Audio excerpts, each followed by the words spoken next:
In the opulent heart of Rome, where power was as intoxicating as the finest wine, a young emperor rose with the glow of Augustus's legacy upon him. The people cheered, they saw promise and divine favour. But shadows lurked within the marble halls, their whispers grew darker and more malevolent as Caligula's reign unfolded. Within months that golden boy beloved by the masses was feared and reviled. Whispers of unspeakable deeds slipped through the city. Forbidden lust entwined with familial blood, whims turned deadly, and macabre spectacles beneath a Roman sun. Join us as we delve into Caligula's reign, a testament to the corruption of absolute power, where laughter mingled with terror and shadows danced ever closer. Picture yourself in the heart of ancient Rome, where emperors shaped the fate of nations with nothing more than a whisper or a gesture. It's here that our story unfolds, in a realm where power whispered promises and shadows bred legends. At the centre is Caligula, born into the esteemed Julian family, and a name that carried echoes of greatness. Gaius Julius Caesar Germanicus, known affectionately as Caligula, for the tiny soldier's boots he wore as a child, seemed destined to lead an empire with wisdom and grace. In 37 CE, the young Caligula ascended the throne to a Roman world eager for change. Following the oppressive rule of Tiberius, he symbolised hope and renewal, a chance to recapture the temperate virtues of Augustus, his revered grandfather. Caligula's early acts as emperor, like freeing political prisoners and reinstating democratic elections, invigorated Rome with fresh optimism. His rule began with warmth and sunshine, a golden dawn after a long and dreary night. Yet swiftly, the winds of fortune began to shift. A severe illness striking suddenly in late 37 CE marked the beginning of an eerie transformation. Historians like Suetonius speculate that this illness was the catalyst, plunging Caligula into a spiral that dissolved his once charming facade. The once celebrated prince, whose very ascent had filled Rome with exhilaration, was steadily overtaken by volatility and viciousness. It was as though he returned from the brink of death more tyrant than man, crossing into a reality governed by paranoia. As tales of Caligula's growing excess began to spread, murmurs of concern rustled through the empire. Lavish banquets, pleasure barges afloat on Rome's waters, and extravagant displays painted the portrait of a ruler detached from his people. Resources that should have secured Rome's strength were instead siphoned into indulgence, feeding an insatiable appetite for spectacle. It was a signalling transformation, one that suggested a descent from majesty into chaos. Behind the glittering facade of opulent courts and festive games, the emperor's court itself became a theatre of madness. Trusted advisors were dispatched with alarming frequency, victims of his deepening suspicion. The Senate, which had greeted him with open arms, now walked with trepidation, their power fading beneath his unpredictable mandates. Caligula's erratic behaviour was no longer dismissed as the quirks of an eccentric ruler, but clearly shaped Rome's fate. Among the common folk, early adoration mixed with growing unease. Where once there were cheers, a tense silence often lingered, punctuated only by the whisper of doubt and anxiety. As days turned into months, the hope of Caligula's benevolent reign dwindled. Public executions and capricious decrees dripped poison into the hearts of his people, eroding faith in an emperor who had once promised prosperity. In the Senate, Caligula's disdain was palpable. The appointment of his horse as consul in waiting was a theatrical act of ridicule, underscoring his contempt for Rome's most illustrious men. Senators, reduced to pawns in Caligula's erratic game, found themselves in a delicate dance of loyalty and survival, their fates swaying with the emperor's shifting moods. The empire itself, stretching across lands distant and diverse, felt the tremors of his rule. New taxes and rising demands placed strain on provinces, breeding discontent and unrest. Caligula's half-hearted military ventures, more theatrics than conquest, offered little reprieve. These empty displays of power underscored a leader consumed by inner demons, his ambitions confined more to the corridors of his palace than the expanse of his empire. Yet despite the creeping shadow of tyranny, Caligula's charisma held a peculiar allure. To some, he was a paradoxical figure, capable of jaw-dropping generosity one day and unthinkable cruelty the next. It was this dichotomy that both fascinated and repelled the people of Rome. Grand processions and elaborate feasts captivated the crowds, offering a temporary distraction from the empire's internal dissonance. As our journey into Caligula's rise draws to a close, the empire stands precariously on the cusp of turmoil. The hopes and dreams invested in a young prince have withered, unveiling a tapestry frayed by paranoia and excess. The tale of Caligula is not merely that of an emperor's descent into madness, but of an empire grappling with the dangerous allure of unchecked power. This chapter sets the stage for an exploration into the darker corners of Caligula's rule, where decadence and bloodstains define a legacy. Beyond this threshold lies a court where morality was a mere ornament and power an intoxicating game, a world spiralling into the chaotic grip of one of history's most infamous tyrants. Amidst the opulent and grandiose halls of Roman palaces, whispers began to circulate at an alarming rate, catching the intricate mosaics on the floors as if the tiles themselves were scandalised. It was the reign of Caligula, and the capital was alive with tales that were both deliciously scandalous and terrifyingly plausible. Rumours spoke of the emperor's unnatural affections towards his sisters, particularly the enchanting Drusilla, whose influence and allure seemed to extend beyond mere familial bonds. In a society where personal honour intertwined indelibly with familial depth, these insinuations sent ripples through the echelons of Roman society, stretching from bustling markets to the hallowed Senate floor. Most Romans, familiar with mythological stories where gods toyed with taboo, found themselves confronting a reality that felt disconcertingly tangible. The transformation of myth into potentially sordid outcomes unnerved them. It was as though the divine dramas worshipped in temples had spilled over into the emperor's chambers. Caligula, once adored by the masses, now stood at the centre of salacious speculation. Yet, despite the whispers, there was an enigmatic charisma about him that seemed untouchable, even as his appetite for power, and perhaps more, became insatiable. Drusilla was more than just a figure in this unfolding drama. She was an embodiment of all that Rome found both fascinating and unsettling in its ruling class. Her beauty was rivalled only by her perceived closeness to Caligula, a relationship that defied the boundaries of what Rome deemed acceptable. Her life, glittering and brief, became fodder for poets and orators alike, a tale retold with every new detail that emerged from behind closed palace doors. Romans found themselves grappling with the juxtaposition of their revered Lassiate mythos against the grounded decadence of their rulers.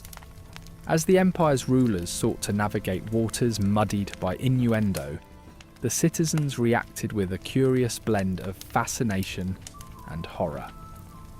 The rumours of incest shone a light on the hypocrisies of a Rome that indulged extravagantly, yet clung desperately to its moralistic veneer. It was a society accustomed to the grand theatrics of power. Yet when faced with real-life intimacies airing publicly, it reached a collective gasp. The narrative complicated itself as mythology, the once pure domain of gods' dalliances, merged with incidents that seemed all too human. Romans had long gaped at stories of divine transgressions, understanding them as allegorical rather than instructional. But Caligula blurred those lines, merging divine whims with earthly urges, leaving the people to sort moral lessons from the abominable lineage threading through their emperor's court. What was the difference, it asked, between heavenly will and mortal sin, with societal codes hanging precariously in the balance? In the heart of his turmoil, incest served not just as a titillating tale, but a political device, wielded like a sword over the neck of Roman politics. Caligula's rumoured betrayals became symbolic, an ominous spectacle over which power reshuffled itself like spectators trading seats at the gladiatorial games. In this swirling backdrop, Caligula stood both as a potential victim and perpetrator, his proximity to such scandal shaping a paranoid reign marked by intrigue. Propaganda, wielded adeptly by those both within the court and throughout the empire, turned whispers into perceived truths. Rome's elaborate network of gossip thus became its battleground, the backdrop to every power play in the emperor's circle of influence. Whisper campaigns and carefully curated stories slipped seamlessly into the Senate, embellishing tales of the emperor's depravity, then passed among noble houses with a comically sinister air, like actors forever performing in a tragicomic play. Women of Rome, and specifically Caligula's sisters, navigated this treacherous landscape with a mix of strategy and care. Here stood Drusilla once more, at the eye of the storm, her very presence a magnetic force of dynastic whispers. Female power, long filtered through male lenses, found its expression in these figures who lived close enough to power to touch it, yet risked being consumed by the very flames they sought to wield. The ripples from these rumours couldn't be confined to shadowy tales shared over fireside discussions. Eventually, they contributed to the wider turmoil affecting the empire. Caligula's reign, already jarred by excess and erratic policies, saw stability crumble further under the weight of salacious speculation. In the grand scheme, rumours of incest provided a handy narrative to explain the wider instability and moral decay seen at Rome's ruling core. Allegiances shifted, trust eroded, and Rome's gilded streets found themselves echoing with talks of decline rather than triumph. In reflecting upon Caligula's supposed misdeeds, centuries would see his name synonymous with history's warnings. The incest rumours, though impossible to fully substantiate, etched into public consciousness and lore. They stood as whispered reminders of the temptations and indulgences history cannot help but repeat. Dark parables inked in time's unyielding passage, warning of unchecked power's potential to unravel empires from within. Imagine life in Caligula's court, where even the slightest misstep was a gamble with fate. This emperor ruled with whims so unpredictable, they dictated who would live or die. His reign began with love from the Senate and the people, but morphed into a chilling tale of tyranny, where even a delaying greeting or a whisper of betrayal could seal one's end. Living under his rule was like sharing a room with a snake, danger just beneath a thin guise of civility. Caligula's descent from innocence to monstrosity wasn't sudden. It hinted at some deeper disturbance within his mind. His reign turned into a series of unsparing tragedies, a stark allegory of an unchecked absolutism. Historical accounts paint him striding through marble halls, eyes alight with a madness bred by paranoia, issuing commands that sealed fates as court members played their parts in a deadly dance. Relief could dissolve into horror with one wrong move, an eerie illustration of tyranny's reach through history. In his domain, the line between personal vendetta and strategic elimination blurred. Was it paranoia that drove each swift execution, or calculated moves to consolidate power?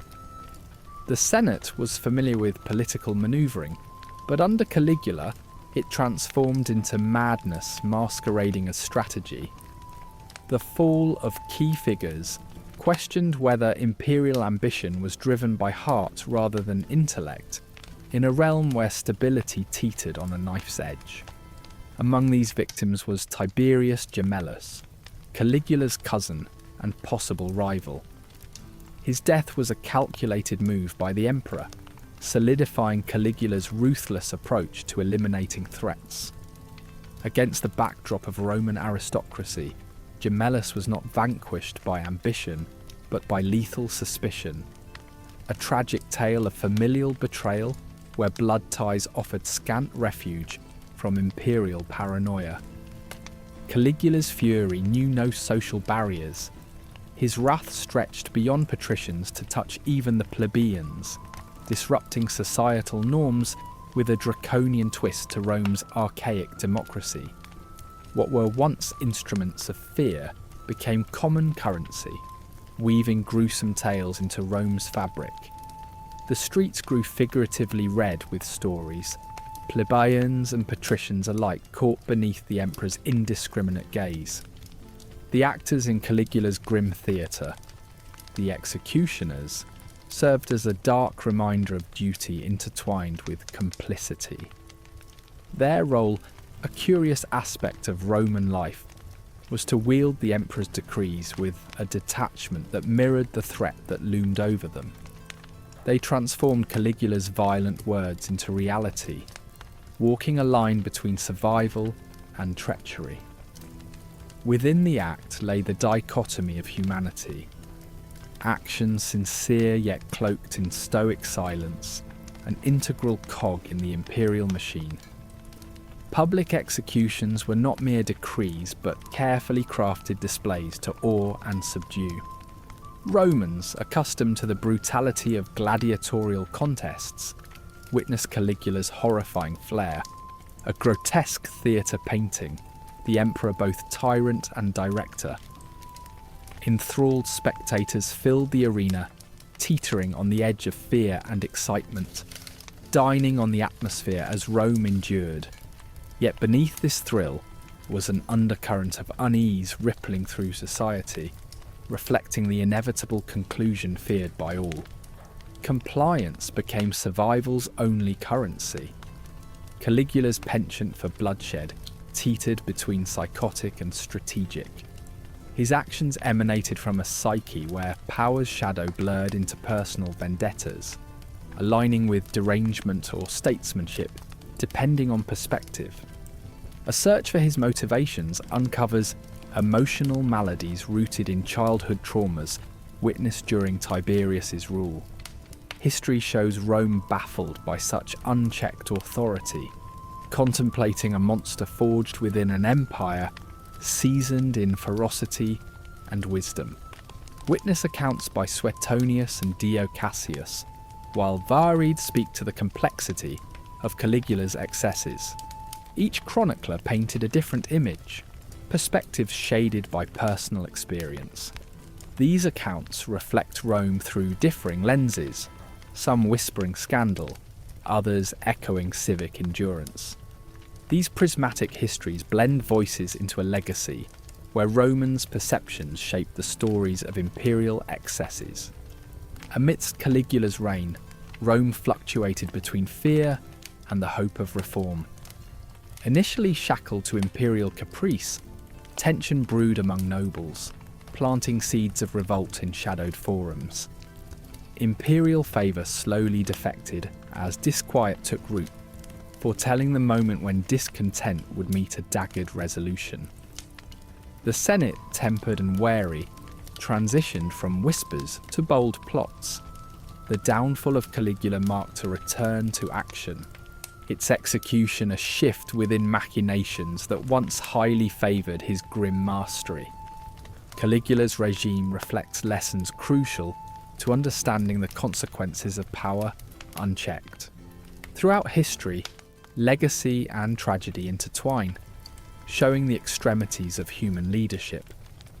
His Rome became a cautionary tale, emphasising a dark period of governance as a spectacle of dread. Those marked by his tyranny remembered untold lessons, where unchecked authority, scripted stories resonating across empires cast in shadow.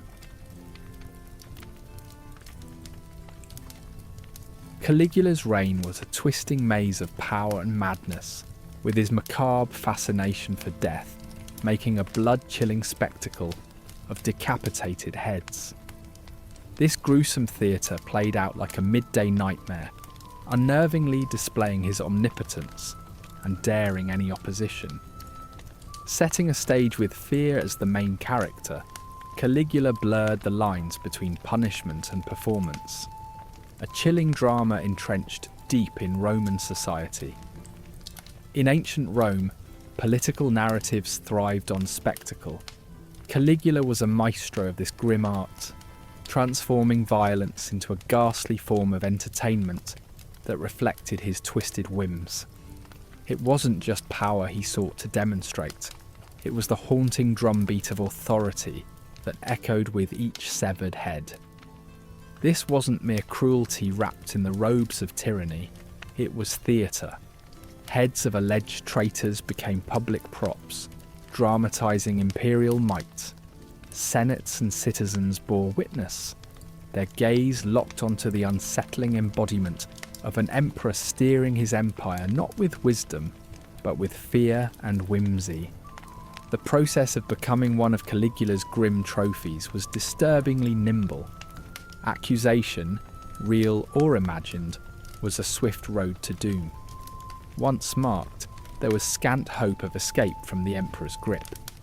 The arrested, guilty or otherwise, faced an almost inevitable demise, stripped of dignity and spiralled into a fate unburdened by courts or debates. Post-execution, heads were paraded through the streets, a ritualistic degradation showing his disdain for life. While bodies were discarded like yesterday's refuse, the heads took on a ghastly ethos, chronicling a new chapter of unspeakable desecration in the already dark annals of Roman cruelty. The display of these motionless faces on spikes or at social functions was a chilling tactic of psychological warfare. Their ghostly presence declared more than words ever could. Dissent was punishable by a fate that ravaged dignity even beyond death. Each head on display served as a stark reminder of the chilling reach of imperial power, a visual decree that even whispers of rebellion invited doom. In this atmosphere of terror, Caligula secured a perverse loyalty, founded not on kinship or respect, but on raw fear, meticulously carved into the consciousness of all under his gaze.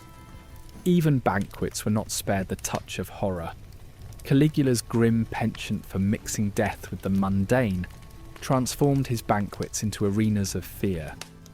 There, amid the lavish settings, severed heads of foes might suddenly appear, turning feasting into a tableau of disturbed indulgence. Under these lifeless gazes, the banquet table became a metaphor for the fragile balance of favour in Caligula's Rome. A silent reminder that any misstep could see one join the eerie audience of disembodied spectators. The Roman love for spectacle wasn't new, yet Caligula magnified it, threading the morbid with cultural festivities. Heads on display became part of the cultural lexicon, merging the theatre of punishment with public entertainment. It was an evolution in Roman appetite for spectacle, a grisly reminder of the power dynamics that simmered beneath the city's grand facade. In this theatre, the spectacle offered a jolting reminder of mortality, serving not just as entertainment, but as a visceral display of imperial dominance. Roman society's response to this brutality was nuanced. People were no strangers to imperial excess, but Caligula's savagery stood alone. Within the power corridors, whispers of dissent brewed, inaudible amid the clamour of official compliance, but tangible in the shadows. Among the commoners, reactions swung between fear and a reluctant acceptance of the status quo. Some watched bemused and shocked, while others, safely distant from immediate risk, followed these grim narratives with a grim fascination. Caligula understood the politics of fear, wielding decapitated heads as instruments in a gruesome dance of visual power politics. Under his reign, authority was dramatised, heads morphing into symbols of the emperor's ruthless intent. However, rule by fear is like walking a tightrope stretched over an abyss, unstable and prone to collapse. With each additional display, he not only paved a path of terror, but unwittingly seeded future rebellion. A regime's death knell, ringing clear as the foundation of his rule, eroded beneath the weight of dissent. The stories of Caligula's reign outlived him, becoming cautionary tales in Roman folklore. As they spun through generations, these tales remained, documenting extravagance and madness in a stark record of imperial folly. They serve both as a remembrance and a warning of autocracy pushed to its limits, prompting reflection on the failings of unrestrained power. Echoes of these narratives lingered, immortalised as lessons carved into society's memory, a reminder of unchecked ambition and the human thirst for power's trappings. Though Caligula is long gone, the shadow of his actions lingers, the symbolism of decapitation enduring across time as a chilling reminder of excess and tyranny's dark allure. Severed heads remain evocative motifs in discussions about justice and power, encapsulating humanity's timeless struggle against the forces of chaos and despotism. Then as now, they challenge governments and citizens alike to ponder: what happens when the thirst for dominion eclipses decency? And so the past murmurs, caution against the siren song of absolute power, a dark chapter in humanity's narrative, eternally echoing through the corridors of history. In the swirling mists of Roman history, few figures are as enigmatic or haunting as Emperor Caligula. The tales spun about him often feel like pages ripped from a ghastly storybook. None more so than the unsettling whispers of cannibalism. The origins of these macabre rumours began to gather shape not long after his regime revealed its true, cruel nature. Chroniclers such as Suetonius and Cassius Dio, the scribes of Rome's darkest chapters, cautiously broach these tales, seemingly unsure whether they were chroniclers or creators of myth. In the politics and society of ancient Rome, rumours were formidable weapons, whispered doubts that could reshape perceptions, particularly under tyrannical rule. Caligula's erratic behaviour provided fertile soil for such dark stories to take root, potentially crafted to symbolise complete moral corruption. Like some monstrous bogeyman, he was painted as a beast in human form, further distancing him from the image of a benevolent emperor. The truth of these tales is uncertain, yet they endure, locked in memory as a testament to the brutally vivid narrative of his rule. Cannibalism was a taboo that transgressed not only societal norms, but also the divine order. The very thought of an emperor consuming human flesh was an affront to the religious and civic rites that celebrated life. In Roman culture, acts like burial and cremation were sacred, meant to ensure the peace of the departed. Defiling a body through cannibalism was an act of desecration against both gods and men. This notion became part of Caligula's monstrous legend, a spectre of depravity that highlighted his alienation from Rome's ideals. The rumours were not merely tales of excess, but reflections of Caligula's possible mental state. Accounts suggest a sharp decline in his mental well-being, an emperor once seen as promising, now trapped in madness. Scholars have speculated on various ailments, from congenital issues to syphilis, that may have clouded his mind and inflamed his eccentricities. His divine aspirations, a brazen claim to godhood, might have emboldened him to disregard mortal taboos, creating an image of an emperor high above humanity's earthly morals. In this climate, cannibalism became a fitting symbol of his despotic contempt for all law and order. The volatile environment of Roman succession was ripe for slander, and Caligula had no shortage of enemies. Stories of cannibalistic tendencies could have been crafted as political tools to sever his connection to the people and the Senate. Such ghastly rumours would incite fear, potentially fracturing loyalties and even justifying his eventual assassination. Rome would not tolerate his monstrous reign forever. Perhaps in the minds of his political opponents, it was a necessity rather than betrayal. Ancient chroniclers wielded stories of Caligula like an artist's brush, painting him as history's mad tyrant. Suetonius and Cassius Dio recorded shocking tales, skirting the line between truth and dramatic narrative. These accounts favoured spectacle over scrupulous detail, challenging readers to navigate hyperbole and fact. Sceptical though they were, they recognised the extraordinary nature of these claims, hinting at ancient boundaries even chroniclers hesitated to cross without proof. In examining why such ghastly tales emerged, one sees a reflection of utter moral collapse, a narrative choice that underscored Caligula's estrangement from Roman virtues. Perhaps these fevered tales served as an ultimate expression of Roman society's despair at his reign, casting the emperor as the very antithesis of stoicism and decorum. Beyond mere vilification, these stories titillated the masses with shock value, capturing the public's imagination and inciting disdain. One must also consider the mythological and literary influences shaping Roman narratives. Myths often used extreme acts like cannibalism to signify divine punishment or monstrous folly. Stories of Tantalus and Atreus, embedded within Roman consciousness, may have inspired the narratives surrounding Caligula. Such tales wove the emperor into a tapestry of myth and political critique, utilising symbolic acts to highlight tyrannical decline. Caligula was known for his hunger for shock and awe, marching to the beat of a different, disturbing drum. His rule was a theatrical spectacle, a performance where excess and indulgence were his props.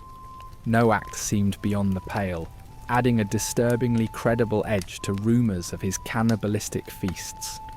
His penchant for grotesque exhibitions painted him as a vivid portrait of power gone awry, an emperor for whom boundaries were trifles.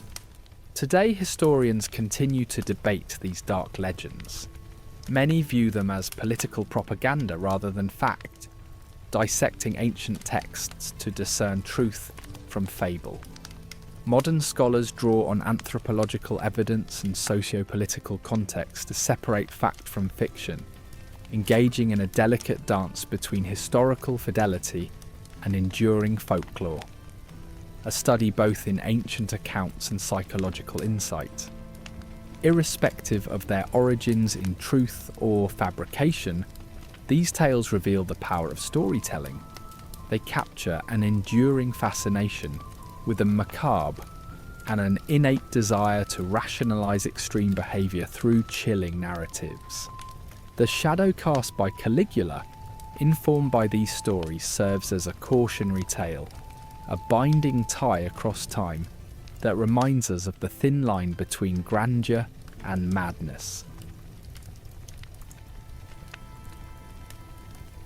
In ancient Rome's grand arenas, once bustling with the fervour of gladiators and the clamour of chariot races, Caligula infused a sinister twist. These colossal spaces, emblematic of Roman spirit, morphed under his rule into stages of dread, showcasing not just spectacles but the cruel exercise of power and fear. The emperor meticulously crafted public executions, turning them into orchestrated displays meant to shock and subdue the populace. No longer distant figures of authority, citizens crammed into these venues, held in a macabre thrall that balanced precariously between horror and fascination, tied to the emperor's whims. At the centre of this grand performance was Caligula, weaving the threads of chaos into a coherent, albeit unsettling display of power. To him, the boundaries between a leader and the dark spectacle were blurred as the executions grew increasingly vivid and brutal. Each gruesome act was a stark reminder to those watching, echoing a silent, sinister refrains. Defy me, and this could be your fate. The gruesome thrill and guttural reactions of the crowd, part anguish, part morbid allure, transform these arenas into settings where fear and power dance together. Among the cast were people from every social stratum, starring reluctantly in this grim theatre. Noble families fallen from grace stood side by side with common petty criminals, all paraded through streets amidst a cacophony of disdain and morbid curiosity. Those lining the paths watched with a heavy mix of disgust, fear, and guilty relief, grateful that today they were not among the condemned. Each horrified intake of breath, each excited cheer from the mass, formed an integral part of the deadly performance. It was a world where fear and twisted amusement intertwined, and the blood-curdling reality of Roman life left enduring marks on its citizens, forced into an unspoken pact of submission and survival. Caligula, the maestro of this nightmarish ensemble, considered every grisly execution not merely a death, but a statement. Beheadings, though common, carried too little drama for his taste. He sought acts imbued with spectacle, crucifixions and the damnatio ad bestias, for their drawn-out agony and unpredictable outcomes.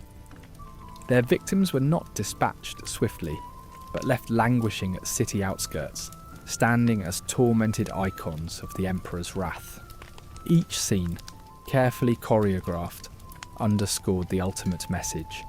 His reach was long, leaving no ambiguity about the horrors awaiting those who dared challenge Rome's unhinged ruler. Caligula's own participation in these dreadful happenings was far from passive. His presence elevated anxiety as he infused each act with an eerie artistry, ensuring that the executions were more than mere ritual. They were psychological assaults, laden with unexpected turns meant to intensify despair. His involvement was a strategic unravelling of the traditional imperial detachment, ensuring that the populace knew their ruler not as a distant figure, but an active participant in orchestrating reality's cruel theatre. It was a calculated measure showcasing that power went hand in hand with a bizarre, direct engagement with life and death.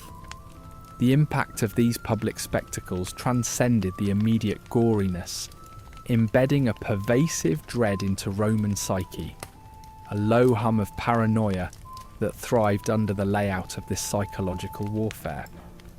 Caligula used fear skillfully, weaving it into the fabric of society.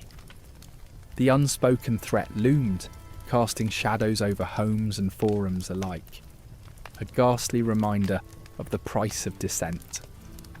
The resulting atmosphere resonated with unease, casting family and friends of the condemned into a trembling uncertainty, forever wary of guilt by association. This insidious fear spread like a disease, suffocating rebellion, tethering the empire's breath around its deceptive embrace of loyalty, not driven by devotion but raw fear. Beyond Rome's borders, stories of these tormented exhibitions echoed, increasing Caligula's notoriety. As these tales journeyed far and wide, they ignited a mixture of horror and perplexed fascination in the minds of outsiders. Was Rome, despite its brutality, bound together by these grim entertainments, or were its citizens merely slaves to an emperor's grotesque ego? As stories found the cracks in geographic boundaries, they painted Rome not just as an imperial power, but a dystopia wrapped in a celestial madness, prompting shock and guarded respect in distant lands. The daily executions redefined Roman society's very essence, warping social norms and breeding a populace jaded to the macabre. Fear etched into daily life, creating rifts of mistrust and altering social intercourse to cautious whispers and wary glances. The constant strain fractured traditional civility. What was once rare was now routine, pushing boundaries of acceptance and apathy. In an attempt to shield themselves from these stark realities, many turned to theatre, decadence, or superstition, seeking solace in distractions as the relentless dread loomed outside their threshold. Society, caught in the thrall of Caligula's madness, found itself reshaping under the strain of his indomitable cruelty. Chroniclers armed with quill and ink, like Suetonius and Cassius Dio, documented these horrors, crafting a narrative of a society suffused with fear, where brutality was the standard and the emperor an unpredictable deity of torment. Though their recordings entwined with embellishments, the formidable depiction of an empire cloaked in paranoia endures. These writings, wrought from memory, legend, and survival's fragility, stand testament to history's stubborn attempt to shine light on one of Rome's darkest recesses. Reflecting on these bleak episodes of history provokes uncomfortable truths about the nature of power. Caligula's reign, punctuated by these cruel theatrics, illustrates the seductive descent from authority to tyranny. More than history's entertainment, it's a mirror reflecting our own age, urging vigilance against the seduction of absolute power and a society's frightening propensity to normalise the perverse. In the grand expanse of the Roman Empire, a proclamation echoed through its halls of power. Caligula declared himself a living god. This wasn't a mere whim, it was a calculated demand for reverence from a mind warped by power. While it was common to deify emperors posthumously, Caligula's audacious claim turned Roman traditions on their head, demanding honour before he graced any mortal soil. This unthinkable act rippled through Roman society, sowing intrigue, fear, and forced adulation. Romans accustomed to their structured hierarchy suddenly found themselves at the mercy of an emperor who blurred the lines between earthly rule and divine mandate. For many, speaking against this supposed god in the flesh was perilous, forcing those uneasy with the idea of living under a divine monarch to mask their defiance in silence. With his divine status established, Caligula rapidly transformed Rome's landscape to mirror his celestial identity. Temples dedicated to him sprang up, asserting not just his self-appointed godhood, but his unyielding grip on power. These structures, dazzling yet foreboding, weren't mere displays of architectural grandeur. They were stark reminders of Caligula's vast reach, where the sacred intertwined unfathomably with tyranny. For those serving the traditional Roman pantheon, the worship of an emperor god struck a discordant note. Priests accustomed to serving ethereal deities suddenly found themselves redirecting prayers toward an omnipresent ruler whose whims could alter their reality. The grandiosity of temples masked the deceit underpinning their existence. Monuments to fear rather than faith, designed to enforce Caligula's overhaul of the sacred and secular fabric of Roman life. At the heart of Roman governance, the Senate bore the brunt of Caligula's divine pretensions. Senators, once figures of influence and sagacity, found themselves worshipping at the altar of a man. They were reduced to playing the role of sycophants, their political prowess swallowed by the necessity of theological submission. Refusal to conform meant disaster, forcing senators to choose between risking ruin and humbling their dignity for survival. Their calculated debates gave way to hollow ceremonies of devotion, echoing through chambers previously animated by the vibrant exchanges of civil governance. Caligula wielded his supposed divinity with unsettling capriciousness, making whims divine decrees with lethal ease. From senators to citizens, all were subject to his volatile favour, perceiving every unpredictable shift in his mood as either potent blessing or devastating curse. This atmosphere of dread wrapped the empire, leaving subjects uncertain whether each day would bring divine grace or wrath. Ensuring survival became an unending act of devotion. Caligula's narrative became an intricate tapestry, woven from myth and charisma. Statues, coins, and tales imbued him with an aura of strength and omnipotence that ensnared the Roman psyche. This cleverly crafted image drew followers under his despotism, stifling dissent while igniting fervent loyalty among those who sought meaning in his blend of deity and emperor. Spectacles and public rituals further reinforced Caligula's divinity, transforming him into a spectacle amidst awe-inspiring displays. Gladiatorial games, chariot races, and mock sea battles became pageants of divine splendour, marrying Rome's penchant for grandeur with obligatory veneration. These events, rich in ceremony and praise, bound observers tighter into the emperor's web, anchoring Caligula's celestial presence in their reality. Yet his hubris spiralled beyond control, threatening Roman life as he perceived himself as a force capable of reshaping the world. His unchecked arrogance invited challenges that met iron-fisted suppression, causing fear to pulse through Roman streets.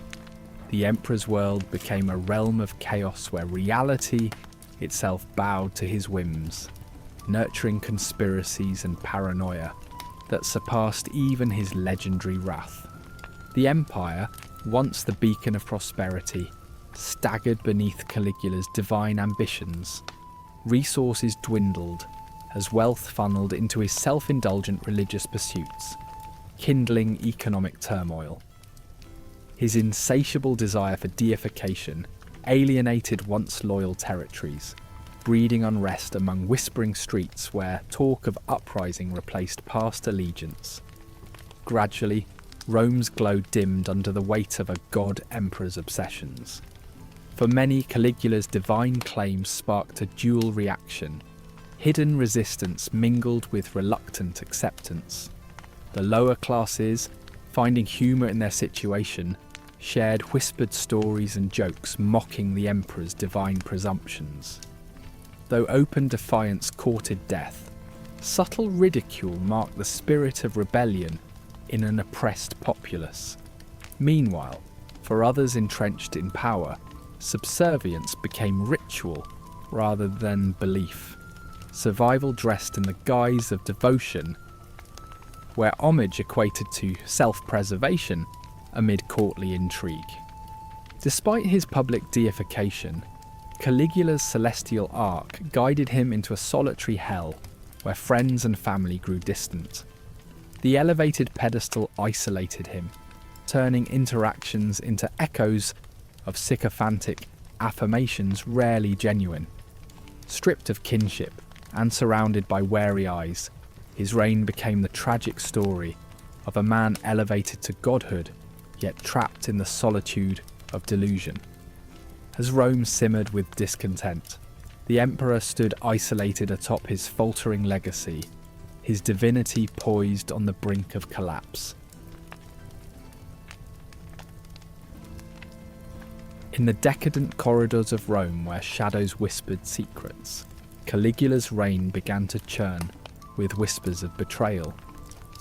His early days as emperor, buoyed by charm and vivacity, soon gave way to an environment steeped in treachery, whether imagined or real. What once catapulted him to adoration soon fueled a mind spiralling into madness.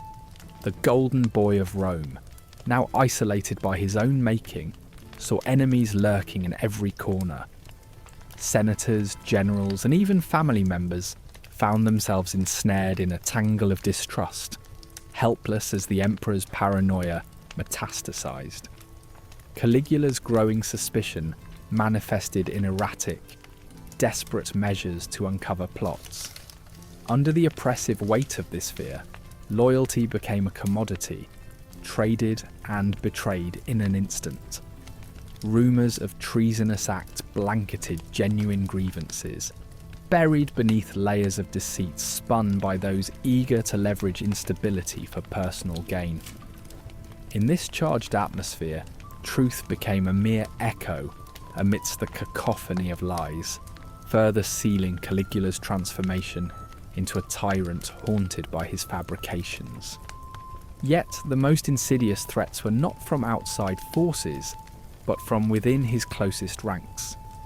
Family members, their every move scrutinised, became participants in a theatre of suspicion. His beloved sister Drusilla may have been spared his ire, but her death did little to quell the festering mistrust. The court devolved into a carnival of accusations, where even love wore a mask of potential betrayal. Under such scrutiny, relationships crumbled, made brittle by unrelenting tension. Senators, once stalwart allies, grew reticent and cautious, weighed down by the emperor's ever-watchful eye. Outward displays of loyalty became a necessary performance for survival. The Praetorian Guard, initially his protectors, evolved into enforcers of his paranoia. Their omnipotent presence stretched across the palace and city, embodying the emperor's reach. Yet, the Guard itself was seduced by ambition, realising Caligula's vulnerabilities as opportunities to manipulate and curry favour. Their pivotal role in maintaining control created a cycle of suspicion and betrayal, where declarations of loyalty could be as deadly as they were advantageous. In the Senate, once a cornerstone of Roman power, disillusionment simmered beneath the surface.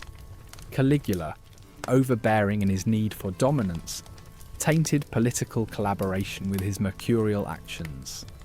Senators, burdened by potential transgressions and trivial grievances turned threats, found themselves drawn to whispered sedition and rebellion.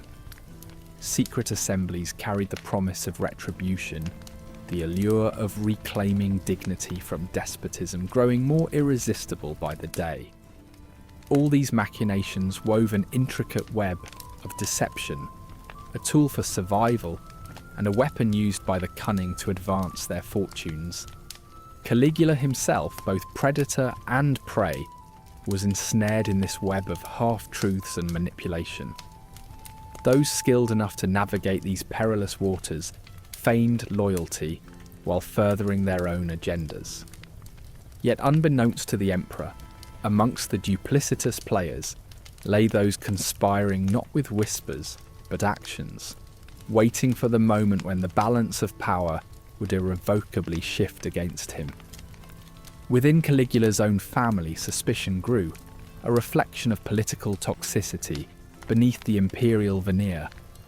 Kinship offered no sanctuary. whispers of plots and intentions to replace him infiltrated even this sacred domain, sowing mistrust with devastating consequences. Relationships withered under the strain, preservation taking precedence over kinship. Bonds shattered, betrayal stalking within familial ranks fueled future opposition. In this tumultuous landscape, real threats coexisted with those conjured by a paranoid mind. Genuine conspiracies plotted by senators and nobles were obscured by hyperbolic accusations from a populace driven by fear. This blurred line between actual and fictitious plots further clouded the emperor's judgment, rounding out his descent into despotism. The irony of Caligula's attempts to consolidate power through oversight only cultivated the treachery he feared most, deepening contempt and ensuring his doom. Caligula's unchecked paranoia became a powerful caution, illustrating the ruinous path of unchallenged authority.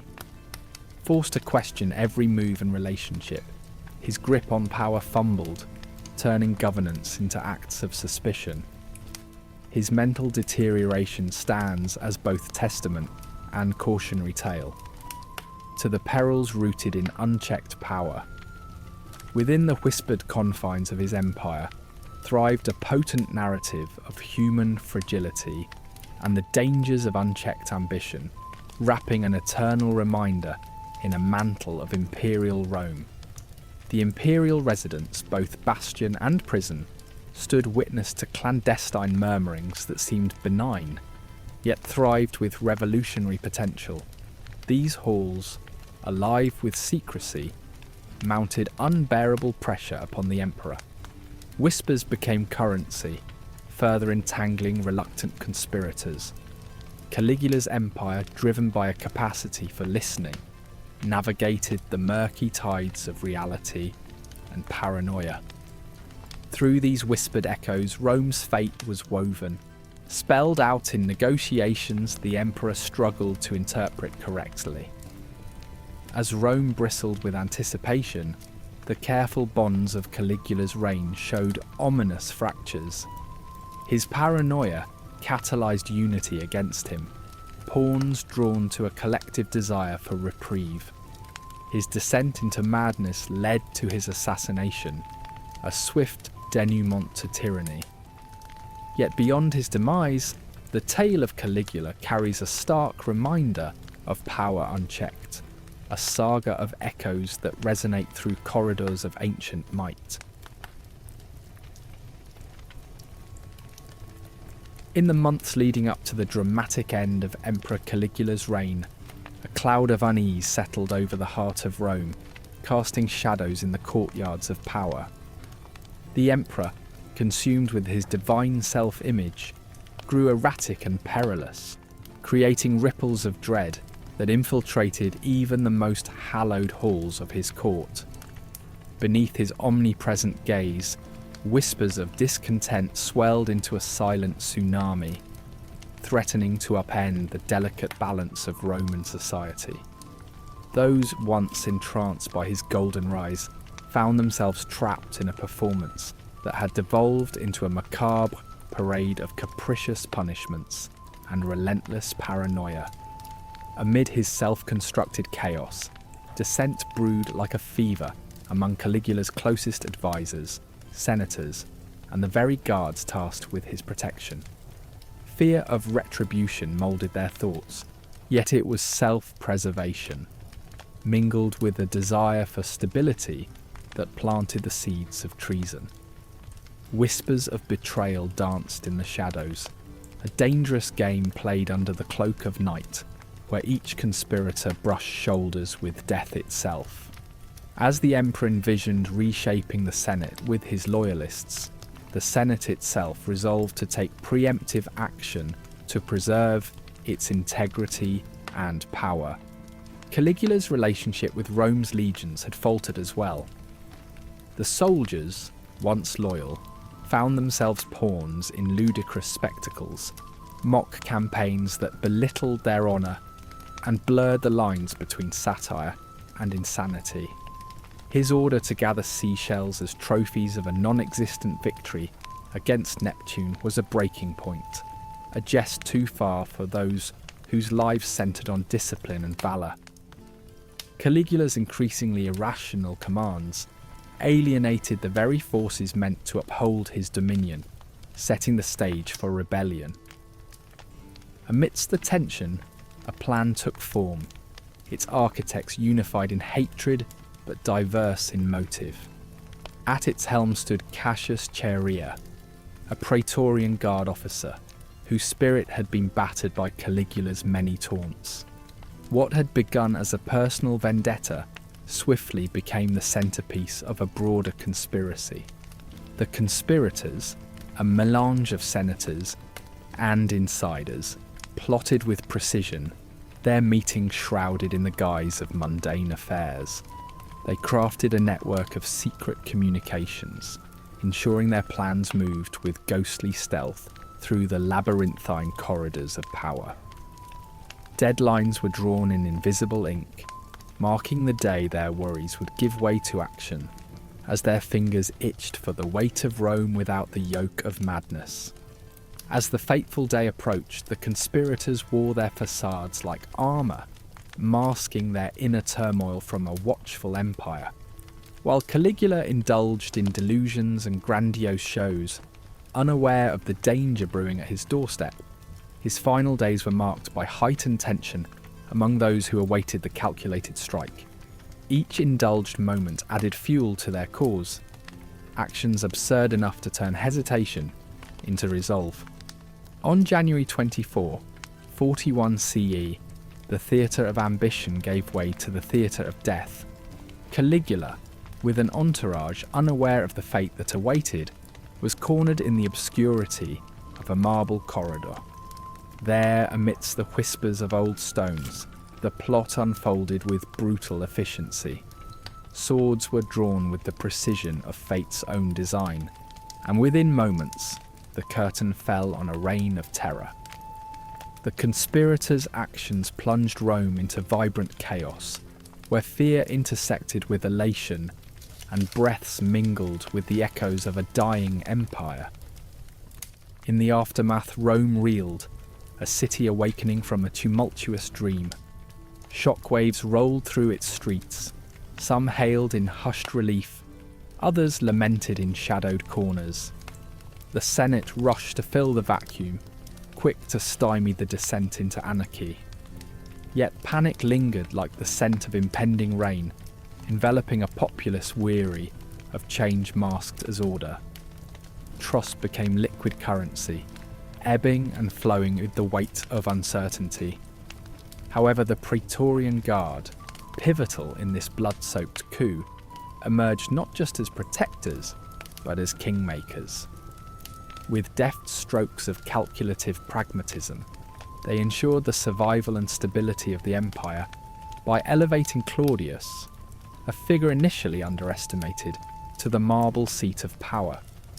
Claudius, once dismissed as an unlikely ruler, proved to be Rome's unsummoned saviour, guided by the invisible hands of necessity toward a throne left vacant by ambition's demise.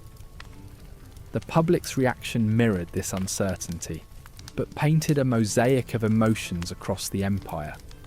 Liberation mingling with loss, as a tyrant's fall marked both trauma and triumph. For many, the emperor's end signified the closing chapter of cruelty, a moment to be celebrated under the stolen gaze of an emperor they once feared. Yet for others, particularly those aligned with the previous regime's excesses, the air thickened with fear as they braced for the inevitable reckoning that accompanied regime change. In this fragile transition, the rise of Claudius promised a return to reason. Amid negotiations whispered in historic chambers, he stepped into power, grasping the helm of a ship tossed by the tempests of time. His ascent heralded a blend of tradition and innovation, steering Rome towards recovery, with a resolve that combined past failings with lessons learned. The assassination of Caligula remains an enigma, a tale endlessly dissected but never fully understood. As Rome navigated the aftermath, the haunting echoes of power's intoxicating grip lingered, a chilling reminder of how quickly ambition can descend into folly. Here in this shadowed chapter of history lay a testament to the unending dance between chaos and order, the event serving both as a warning and as a saga of survival, a reflection of humanity's eternal struggle with its own darker inclinations. In the shadowy annals of Roman history, few figures loom as large or as menacing as Emperor Caligula. His reign, defined by unfathomable excess and madness, etched itself into the fibres of history, setting the stage for his nefarious legacy. Initially the golden child of Rome, beloved by many, Caligula spiralled into a nightmarish caricature of tyrannical brutality. These tales, whether stretched by time or firmly rooted in truth, have painted him as a stern reminder of the chaos that power unrestrained can unfurl upon the world. Roman society, with all its grandiosity and grit, holds onto the memory of Caligula as if it were an unsettling dream from which one cannot wake. The burgeoning tales of his strange, often perverse desires, amplified by centuries of storytelling and seeped in the whisper of ages, leave us pondering just how much myth overshadows reality. It is within this tapestry of intrigue that Caligula stands not merely as a tyrant, but a poignant symbol of what undisciplined power can wreak. His is not a simple tale of madness, but one bespeaking the psychological collapse that ambition and autocracy can breed, a reflection of the imperial complexities in which he was enmeshed. The line between fact and fiction blurs when it comes to Caligula. The Roman historians who bore witness, or wrote after his demise, spun tales that dance along the edge of belief. Suetonius and Cassius Dio, with their penchant for capturing the emperor's antics in hues both vivid and grim, mixed truth with a heavy dash of theatre. Yet these stories, regardless of their absolute veracity, have endured, giving shape to the compelling and grotesque figure that captivates us still. To delve into the life of Caligula is to sift through stories entwined with propaganda and perception. Was he truly the maddened figure of legend, or simply a victim of political vilification by his foes? Somewhere nestled between these extremes lies a truth, a concoction of brutal reality and hyperbolic elaborations crafted across the sands of time. His story cautions us of the layers and nuances that historical narratives can weave over the years. Through the ages, Caligula's story reveals how myths are spun. His assassination, a moment of fleeting liberation for Rome's elite, saw efforts to erase his influence. Yet, ironically, the attempts only stoked the flames of his legend, embedding him deeper into the mythos of power and madness.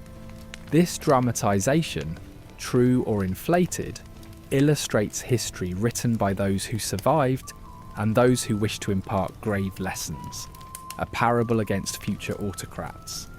His life serves as a testament to the mythological thread wound through human history, a compelling tale complemented by the human penchant for narrative exaggeration. As art and literature embraced his saga, Caligula transformed from ruler to archetype, an emblem of despotic folly. His reign became a case study, a dread ghost over the political landscape, urging successors to glean wisdom from his tumultuous rule. The Senate, seasoned now by the memory of his erratic reign, grew more vigilant. Society, carrying the scars of his tyranny, found new ways to balance the scales of imperial power. Caligula, though long gone, shaped governance by instilling the kind of caution that buoys societies on the brink of absolute rule. His reign, embedded with stark reminders became a poignant lesson for navigating the delicate dance of leadership and lunacy. Art and theatre, those eternal reflections of human endeavour, adroitly captured Caligula's essence in tales both awe-inspiring and chilling. Playwrights and filmmakers have mined his saga, crafting narratives that oscillate between sobering historical lessons and enthralling graphic renditions. Depictions, shifting seamlessly from canvas to screen, serve dual purposes: to entertain and to prompt introspection on unchecked authority. Through this artistic mirror, they offer warnings wrapped in dramatic flair. Even modern historians find themselves tangled in the intrigue of Caligula's legacy. As methodologies advance, scholars delve into sources, peeling back layers to discover the man beneath the mythology. Studies engage with and challenge long-held convictions, shedding light that seeks to redefine our understanding of this enigmatic figure. Through their endeavours, Caligula emerges anew, beckoning deeper inquiry into the psychological and societal implications of his mania-filled reign. As we probe the past, Caligula's tale reverberates with lessons for our modern age. The echoes of his rule caution against allowing power to burgeon unchecked, reminding us of the exacerbated chaos that can ensue. Tools of governance may have evolved, but the interplay of power and responsibility remains timeless. Reflecting on Caligula is to heed a living lesson against tyranny's rise, emphasising the dire need for vigilance in leadership and society alike. Caligula's influence extends far beyond historical texts, shaping the popular imagination, where cruelty and unbridled authority intertwine. Entrenched in cultural consciousness, he symbolises the perilous corruption of power. This demonised image has persisted, feeding an insatiable curiosity with how power can deform even the staunchest of leaders. The endurance of his story serves as a narrative caution, compelling reflection on the capricious bounds of human folly. Ultimately, the legacy of Caligula survives upon the stage of history as enduring myth, a quilt woven from strands of truth and fiction. His reign, often a dark allegory of wasted potential, portrays the perils of leadership without restraint. As history continues its inexorable march, intertwining past caution with future promise, the story of Caligula lingers. It invites us to scrutinise authority through the ages, offering not just grim fascination but also profound contemplation. And with these stories of madness, power, and the intricate human condition lingering in your minds, be sure to like and subscribe for more tales from the labyrinthine corridors of history.